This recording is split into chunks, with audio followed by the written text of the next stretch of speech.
Halo Murid Blessing, kelas 10, kita akan belajar tentang gerak parabola. Jadi ini adalah gambar gerak parabola. Ya, di sini suatu benda ditembakkan ke atas, ya, tapi ada sudutnya, elevasinya alfa. Maka kecepatan ini V0, selalu kecepatan diuraikan dulu ke arah sumbu X dan sumbu Y. Jadi V0-nya kita proyeksikan adalah V0x dan V0y. V0x adalah rumusnya, kalau alfanya di sini adalah V0 cos alfa, maka V0y adalah V0 sin alfa. Kemudian benda akan mencapai beberapa posisi. Kita pertama belajar yang posisi A. A itu namanya titik sembarang. Suatu benda di titik sembarang pasti punya jarak X, pasti punya tinggi Y, dan bendanya juga ada kecepatannya. Ya, tentu kalau di sini kecepatannya lagi ke atas, ya.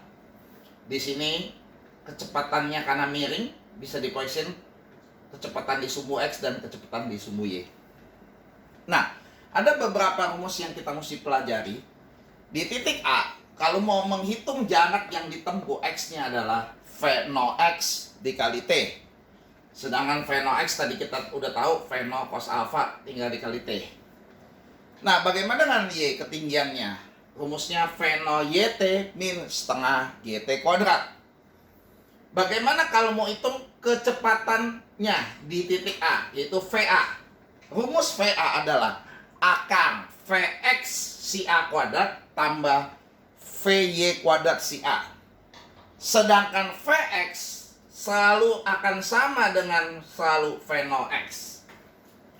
Dan Vy di A adalah rumusnya Vy V0y min GT. Jadi kecepatan di sumbu Y selalu dipengaruhi dengan waktu. Jadi kalau ditanya kecepatan di A, kita tinggal masukkan rumusnya, cari dulu Vx, kemudian di kuadrat, kita cari Vy, ini rumusnya, V0y kita lihat sebelumnya, V0 sin alfa, min GT, pasti dikasih tahu waktunya berapa second di titik A. Nanti kita akan dapat Vy, kemudian nyari V-nya kita tinggal akar. Vx kuadrat tambah Vy kuadrat.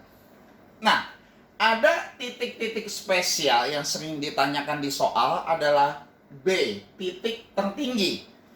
Di titik tertinggi kecepatannya hanya ada secara horizontal. Nah, mesti diingat di titik tertinggi kecepatannya adalah hanya aja Vx. Jadi kecepatan di titik B adalah yaitu Vx, sedangkan Vx selalu sama dengan V0x. Jadi kecepatan di titik B selalu adalah V0 cos alfa.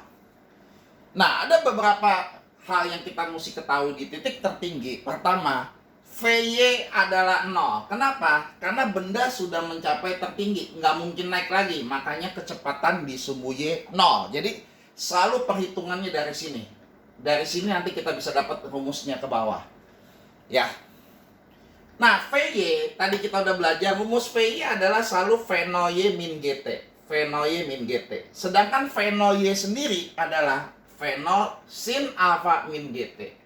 Jadi kalau mau cari waktu di titik B yaitu tertinggi, secara aljabar tinggal V0 sin alfa bagi G.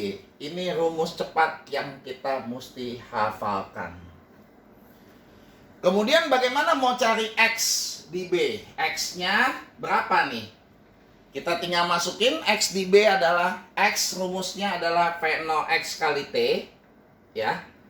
Jadi tinggal masukin, sedangkan V0x selalu adalah V0 cos alfa. Sedangkan tadi waktu mencapai titik B kita udah ada rumusnya V0 sin alfa per G.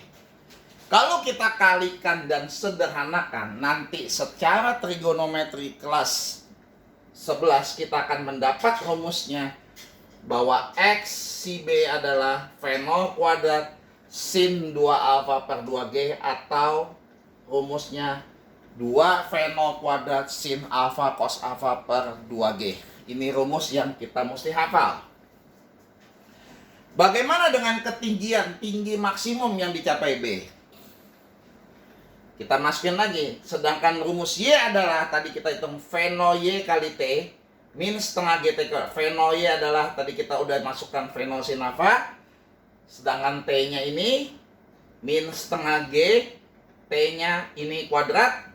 Secara trigonometri kita sederhanakan bahwa Y di titik B atau tinggi maksimum rumusnya V0 kuadrat sin alfa tutup punggung kuadrat per 2G.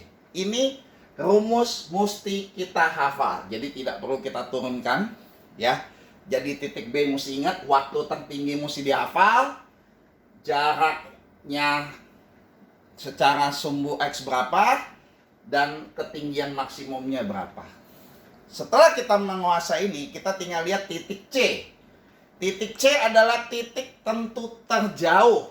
Titik C adalah terjauh, di mana statement yang penting adalah benda sudah mencapai tanah, arti ketinggiannya 0. Nah, karena ini gerak parabola, arti simetris, kita mesti lihat bahwa waktu menempuh C adalah 2 kali waktu mencapai titik B. Jadi, waktunya tinggal kita kalikan 2 dari T tertinggi. Jadi, 2 V0 sin alfa per G. Sedangkan jaraknya XC pasti 2 kali XB, ya, karena ini simetris, ya, simetris. Jadi kita tinggal kalikan 2. Jadi dapatlah V0 kuadrat sin 2 alfa per G. Lihat 2-nya udah hilang karena kita kalikan 2. Ini rumus cepat yang kita juga mesti hafalkan. Nah, setelah demikian ada satu kekhususan lagi adalah terjauh maksimum. Jadi ada kata maksimum. Apa tuh maksudnya maksimum? Arti gini, kalau kita menendang bola beberapa kali kita tendang, kita mengadakan suatu percobaan beberapa kali kita tendang, kita akan menemukan nanti bahwa pada waktu kita tendang pada sudut tertentu akan mencapai yang paling jauh, yang nggak mungkin bisa dicapai lagi. Ini paling jauh maksimum.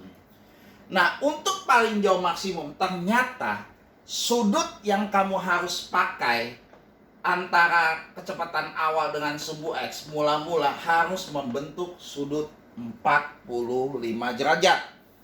Jadi kalau sudutnya 45 pasti akan mencapai terjauh maksimum. Jadi kalau ada kata terjauh maksimum mesti diingat bahwa sudutnya alfanya nggak usah dicari lagi, harus langsung masukin 45 derajat.